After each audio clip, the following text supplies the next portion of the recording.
धारा नगरी के चक्रवर्ती सम्राट विक्रमादित्य के पास एक दिन दरबार में एक योगी आया। उसने महाराज विक्रमादित्य को एक फल भेंट किया और चला गया।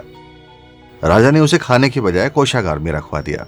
अगले दिन वही योगी फिर आया। फिर उसने राजा को एक फल भेंट किया। इसी प्रकार कई दिन तक वो योगी रोज महाराजाधिराज विक्रमादित्य को एक फल भेंट करता रहा और राजा उन्हें कोषागार में रखवाते रहे। एक दिन जब योगी ने राजा को फल दिया तो वो राजा के हाथ से छूटकर जमीन पर गिर गया और टूट गया।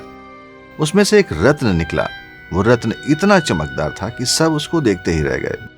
महाराज ने योगी के दिए सारे फल मंगवाकर कटवाए तो सभी के अंदर से एक एक रत्न निकलता गया। जौहरी को बुलवाकर रत्नों का मूल्य पूछा गया तो जौहरी ने कहा, महाराज ये सभी रत्नों का मूल्य करोड़ों स्वर्ण मुद्राओं से भी ज्यादा है।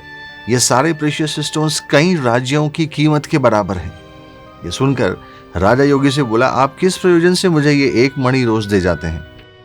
योगी ने कहा, महाराज मैं शमशान में एक मंत्र की सिद्धि कर रहा हूं। उस मंत्र की सिद्धि हो जाने के पश्चात मेरी मनोकामना पूर्ण हो जाएगी और उसको सिद्ध करने के लिए मुझे आपकी मदद की आवश्यकता है। विक्रम ने कहा, बताइए मैं किस प्रकार आपकी सहायता कर सकता हूँ? योगी बोला, महाराज आप मेरे पास जब शमशान में आएंगे तभी बताऊंगा। बस मुझे आपकी सिर्फ एक रात चाहिए। अगले दिन शाम होते ही महाराज विक्रमादित्य शमशान में उस योगी के पास पहुंच गए। तब योगी ने विक्रम को बताया कि राजा यहाँ से दक्षिण दिशा में 2 कोस की दूरी पर एक और शमशान है। वहां पीपल के पेड़ पर एक मुर्दा उल्टा लटका हुआ है। आप उसे उतार कर मेरे पास ले आइए। मुझे अपनी इस मंत्र सिद्धि में उस मुर्दे की आवश्यकता है। तब तक मैं यहाँ अपनी पूजा जारी रखता हूँ। इतना सुनकर महाराज विक्रम वहां से चल दिए। अंधेरी रात थी, बारिश भी हो रही थी, जंगली जानवर भी शोर मचा रहे थे, लेकिन महाराजाधिराज विक्रम चलते रहे और योगीराज के बताए हुए शमशान में पहुंच गए। वहां पहुंचकर उन्होंने देखा कि एक पेड़ नीचे से लेके ऊपर तक आग में जल रहा है और उसी पेड़ पर एक मुर्दा उल्टा लटका हुआ है। मुर्दा रस्सी से लटका हुआ था। विक्रम उस पेड़ पर चढ़े, तलवार से रस्सी काटी। रस्सी कटते ही मुर्दा नीचे जमीन पर जा गिरा और जोर जोर से रोने लगा। राजा ने नीचे आकर पूछा, रो क्यों रहे हो? राजा के इतना बोलते ही वह मुर्दा हंसने लगा और फिर से ऊपर जाकर पेड़ पर लटक गया। महाराज विक्रम फिर ऊपर चढ़े और रस्सी काटते ही मुर्दे को अपनी बगल में दबाकर इस बार नीचे आए। महाराज विक्रम ने मुर्दे से फिर पूछा, कौन हो तुम? मुर्दे ने कोई जवाब नहीं दिया। विक्रम ने उसे चादर से बांधा और कमर पर लाद कर चल दिए। कुछ दूर चलते ही वो मुर्दा बोल पड़ा। उसने कहा, मैं बेताल हूं, पर तुम कौन हो और मुझे कहां ले जा रहे हो? विक्रम ने कहा, मेरा नाम विक्रम है, मैं धारा नगरी का राजा हूं और मैं तुझे एक योगी के पास ले जा रहा हूं। बेताल ने कहा, एक शर्त पर चलूंगा, रास्ते भर तुम बोलोगे नहीं और अगर तुम बोले तो मैं वापस लौटकर फिर से उसी पेड़ पर जाकर लटक जाऊंगा। विक्रम ने बेताल की बात मान ली।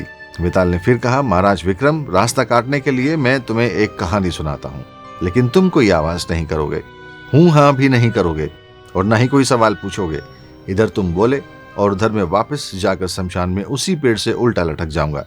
मैं कहानी सुनाकर उसी कहानी से संबंधित तुमसे एक प्रश्न पूछूंगा। तुम्हें अगर उस प्रश्न का उत्तर आता है और उसके बाद भी तुमने जवाब नहीं दिया तो मैं अपने योग बल से तुम्हारे सर के टुकड़े टुकड़े कर दूंगा। इतना कहकर बेताल ने विक्रम को कहानी सुनानी शुरू कर दी। बेताल ने उस रात महाराज विक्रम को 24 कहानियां सुनाई। प्रत्येक कहानी के अंत में बेताल विक्रम से सवाल पूछता और चूंकि महाराज विक्रम को उसका जवाब पता होता इसलिए उन्हें बोलना पड़ता। उनके बोलते ही बेताल फिर से वापस जाकर उसी शमशान में उल्टा लटक जाता था।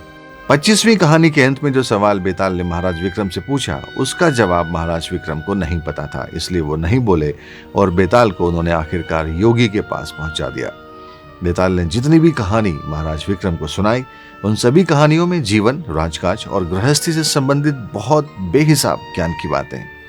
इन कहानियों से हमें मनोरंजन के साथ साथ जीवन में काम आने वाली बहुत सारी सीख मिलती है।